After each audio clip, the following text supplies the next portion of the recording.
안녕하세요. 피사의 사탑을 상당히 고쳐서 이제는 3명의 미녀만이 꿈에 나오기를 애타게 기다리지만 목만 길어지고 있는 늙은 도령 신현재입니다. 앞에서 말씀드렸다시피 이번에는 SBS에 대해서 요즘 SBS가 보여주고 있는 그 행태에 대해서 얘기를 해보고자 합니다. 요즘에 SBS는 완전히 검찰의 스피커입니다. 검찰을 대변해서 모든 것을 자기네들이 결정을 내고 쉴드를 치고 막아주고 있어요. 그게 조국 죽이기에서 넘어서 이제는 한명숙 사건까지 넘어가 버렸어요. 이 모든 것을 검찰의 입장에서 SBS가 적극적으로 나서서 방어해주는 정도가 아니라 거기에다가 아예 정당성이나 면죄부나 뭐 이런 것까지 완전히 부여하고 있어요. 걔네들이 마치 예수님처럼 내가 너희의 죄를 사하노라처럼 그런 짓거리까지 지금 SBS가 하고 있습니다. 요번에 한만호의 그 비망록이 나오면서 국민들은 처음으로 거기에 어떤 내용이 들어있었는지를 처음 알게 됐어요. 그것을 다 읽은 분은 거의 없으시겠지만 아무튼 대강이라도 알 수 있게 됐습니다. 고발뉴스나 MBC나 이런 데에서 보도하는 거, 그 다음에 KBS가 뒤늦게 보도하고 이렇게 하지만 다른 언론에 대해서는 이에 대해서 침묵합니다. 받아주지도 않아요. 검찰하고 등지기 싫은가 봅니다. 아니면 각 신문에서 법조팀이 제일 강한가 봐요. 여태까지 검찰하고 유착을 하면서 먹고 살았던 그놈들의 힘을 제어하지 못해서 나머지 언론들은 침묵으로 일관하는 것 같습니다. 그러니까 이제 참 우리나라 언론이 얼마나 형편없는지 알 수 있는 거죠. 어떤 사실이라는 게 뭐가 나왔을 때는 좀 지켜보고, 그리고 어떨 때는 치고 나가고 어떨 때는 뭐 심층 탐구를 들어가고 어떤 거는 그 탐사 보도를 한다든지 이러한 것들을 구별해내고 할 수 있어야 되는데 요즘은 오로지 속보 경쟁 이런 것으로 먹고 살고 어비진 끄는 것으로만 가보다 보니까 언론들이 정말로 이제는 그 질적 수준이라는 게 바닥을 치고 있어서 이 언론한테 더 이상 뭐를 바라야 될 건지 모르겠지만 SBS는 그 중에서 요즘에는 거의 극단을 달리고 있어요. 그런데 정말 도를 너무 지나쳐서 자기네들이 무슨 판정자인 양 모든 것을 결정하고 있어요. 참 웃긴 짓거리를 하는 거죠.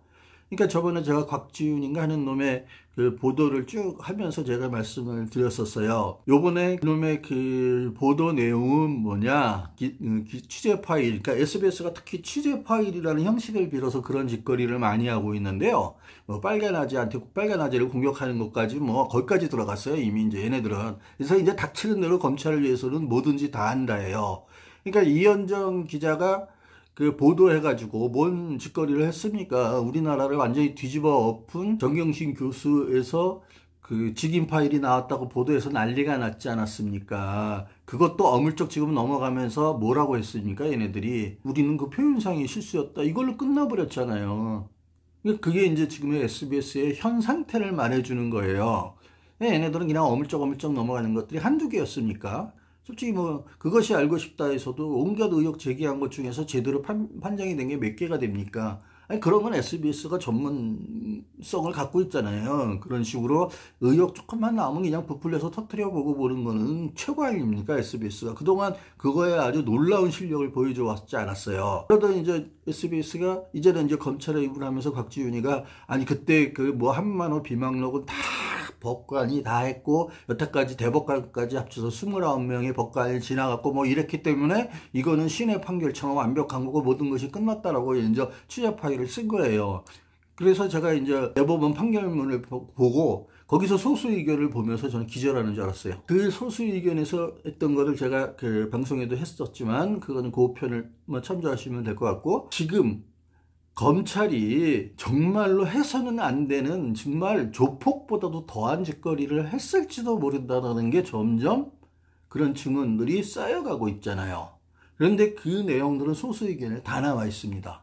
대법원에서 판결할 때 그것들이 현실화 지금 되고 있는 거예요. 그래서 지금 고발뉴스도 그걸 폭로하고 KBS도 추가하고 MBC가 이제 같이 고발뉴스하고 같이 움직이고 KBS가 뒤늦게 참가를 했지만, 그렇게 해서 만들어 왔는 내용의 핵심이 뭐냐? 한명숙 전 총리가 유죄다 무죄다 이런 개념이 아니에요. 그 재판 자체가 검찰에 의해서 조작됐을지도 모르는 그 증언으로서만 모든 것이 결정됐다는 것에 대한 문제 제기입니다. 그리고 그 문제 제기가 난 다음에 검찰 권력과는 감히 싸우지 못했던 많은 범죄자들이, 그리고 많은 단체들이나 이런 사람들이 그전에는 못했어요. 왜? 정권이라는 거는 5년마다 바뀌고 레임덕이 금세 오잖아요. 5년 단임제이기 때문에. 그러니까 검찰하고 맞서울 수 있고, 검찰에 불리한 거, 그 검찰의 증인 노릇을 하면서 그 검찰의 범죄에 가담했던 놈들이 양심 고백을 못하는 거예요. 우리나라에서 검찰하고 등지고는 못 사니까. 그러니까 걔네들은 그런 게 두려워서 말을 못하다가 이번에 이제 민주당이 그렇게 잡고, 근데 문재인 대통령이 인기가 다시 올라가고 지지율이 전 세계적으로 인정받는 나라가 되고, 트럼프가 중국을 따돌리기 위해서 문재인 대통령을 끌어들이지 않으면 답이 없을 정도의 그 정도의 위치에 되니까 얘네들이 이제 사실대로 이제 고백하기 시작하면서 증인 H부터 시작을 해가지고 지금 계속 나오잖아요. 이제 김씨 한 명만 나오면 그때 검찰이 했던 짓거리가 다 드러나게 되는 겁니다. 그러면 이게 사실인지 거짓인지는 한만호 비망록까지 다 합쳐서, 그리고 KBS가 인터뷰한 9년 동안 잠겨놓았던 것까지 다 합쳐서 이게 사실인지 아닌지에 대한 재판단이 필요한 시점이 된 거예요. 그리고 그거는 소수 의견으로 분명히 말을 해놨어요. 그러면 완전히 새로운 사실들이 나온 거예요. SBS가 아무리 자기네들이 검찰을 편해서 뭐 모든 거를 다 자기네들이 판결을 내리고 자기네들이 신의 입장에서 다 이제 결정을 내렸으니까 이제 끝이야, 이런 게 아니거든요.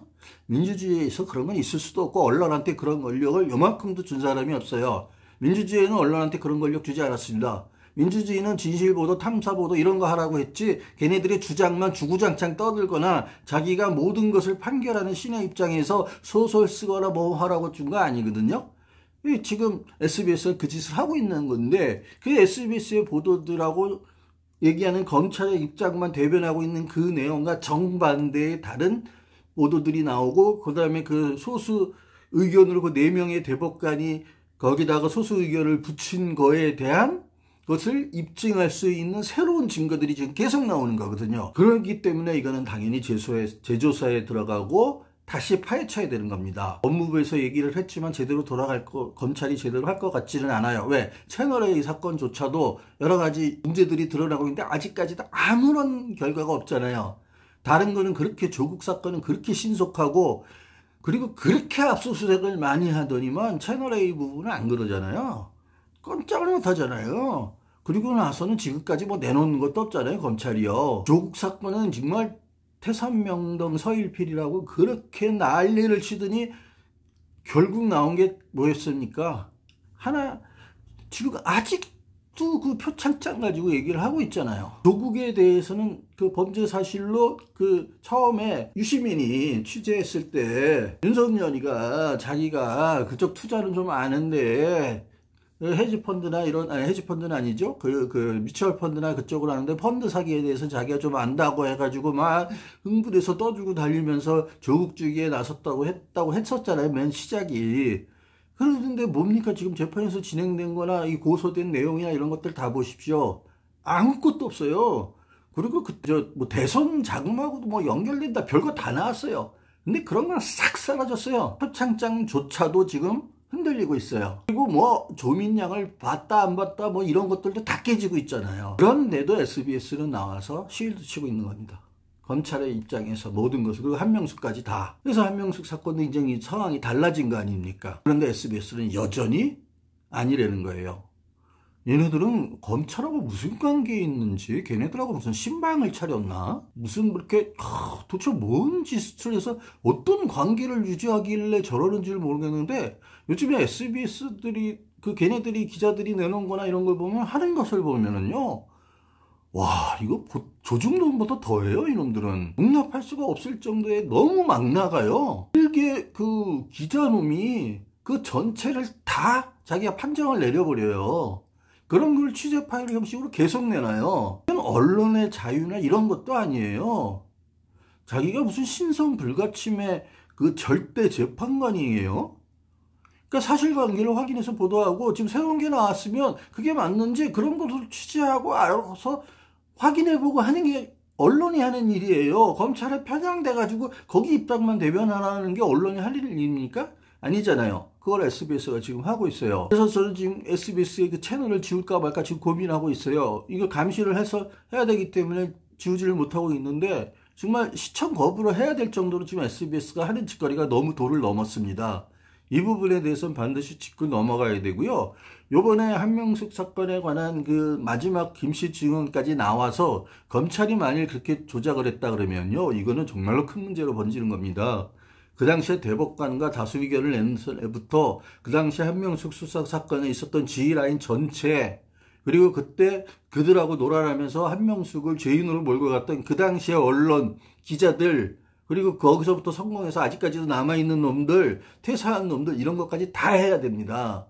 이런 문제가 되니까 더 SBS 저러는지는 모르겠어요. 그 다음에 조국 사건도 그 이현정 기자의 보도나 이런 오보를 막 남발했었지 않습니까? 가장 중요한, 그 가장 임팩트가 있었던, 그걸 하고도 어물쩍 넘어가는 SBS니까 재발절이고 막 도둑놈이 재발절이듯이 막 그러는 거겠죠. 방귀 낀 놈이 성질낸다고 똑같은 짓거리를 지금 하고 있는 거예요. 정말 SBS 정말 용납이 안 됩니다. 예, 이 부분에 대해서는 우리가 분명히 짚고 넘어가야 될 것 같고, 사람들이 좀 더 그런 부분에서 정확한 본질을 찾아서 얘기를 하고 집중적으로 싸웠으면 좋겠어요. 그래서 이 기회에 우리나라의 삐뚤어지고 잘못된 언론 시스템을 확실하게 개혁해서 바로잡지 않으면 우리나라는 더 이상 언론을 통해서 얻을 것이 없고, 지금의 우리나라에서 민주주의, 우리나라의 최대 적은 언론이라는 게 맞습니다. 정말 언론은 민주주의의 적이 됐어요. 특히 대한민국의 언론은요. 그리고 모든 기준이 미국입니다. 그래서 미국에 의한 눈으로만 모든 것을 보도해요. 지금의 사태까지도, 미국의 그 흑인들이 들어와서 분노를 들고 일어나는 사건까지도 전부 다 미국적 입장에서 보도를 합니다. 그거는 모든 언론이 다 똑같아요. 이거를 좀 극복했으면 하고요. 그래서 우리나라 언론을 바로잡지 않으면 대한민국의 민주주의는 제대로 돌아가지 않을 거라는 걸 저는 요즘에 확신하고 있습니다. 예, SBS 때려잡으시다. 토착 외구와 거의 맞먹는 짓거리를 지금 하고 있습니다. 이 부분 그냥 넘어가면 안 될 것 같습니다. 저는 세 명의 미녀가 꿈속에 나타나기를 간절히 기원하는 기우제나 뭐 이런 걸 드려야 될 것 같습니다. 그래서 오늘은 이것으로 마치겠습니다. 감사합니다.